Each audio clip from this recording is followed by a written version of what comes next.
What's up, guys?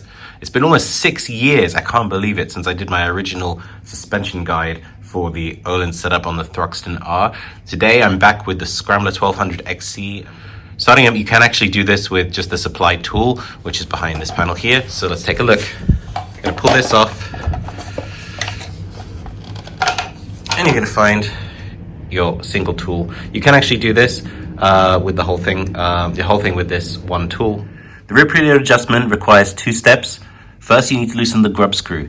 That is a white plastic screw, I believe it's made out of, which can be found as one of the adjustment holes on the inside of the shock. Here I've left it just facing inwards, so you can access it and see that there. You're going to use the flathead, but make sure it's securely fitted so you don't splay the soft plastic screw. It's not very tight, but one thing I would recommend before you do this adjustment for preload on this bike is supply some WD-40 or other lubricant to both the preload spring area and the thread and the grubs adjuster screw.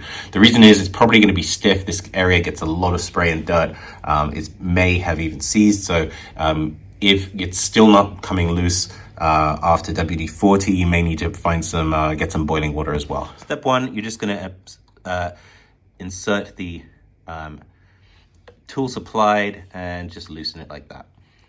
It comes loose very easily. Just make sure it's a little bit wound down.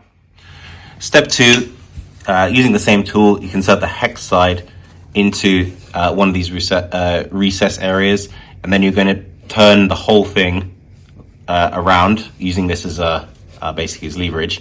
And it doesn't click, but if you count, if you look where the grub screw is, rotate it this side all the way around until it's back to here. That's basically one rotation, and then you can leave the grub screw on this side so it's accessible. That way you don't actually have to remove the rear silencer on this side or the shock cover on this side. Probably would have been useful to have some kind of protection on the inside as well to save it from spray, and put some adjuster access on this side of the bike, but there we go. That's how you do it. I'm not going to do it myself on this one because I've just adjusted it, but as I've said before, make sure you use some WD-40 because it may have seized up a little bit. Coming to the other adjustments that you can make on the shock, you've got your compression up here and your rebound damping down here. The manual is pretty good on this part, so it's nothing too complicated. Just click until you find the adjustment setting that is right for you. And that's about it. Over to the front side now, and it's pretty clearly labeled what's what. Over on this side, you have your rebound damping, which can be turned with the supplied tool. This one is a flathead.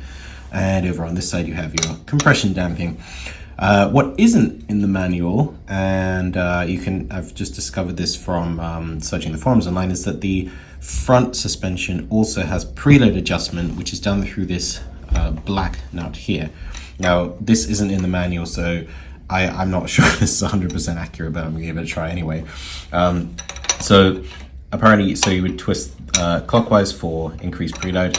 I'm going to give this a try and see how this comes out. Now, you do want to be very careful when you adjust this a little bit because it can be all the way wound one way or another. But I'm just going to set this up and see how it goes. So just one final little tip for you.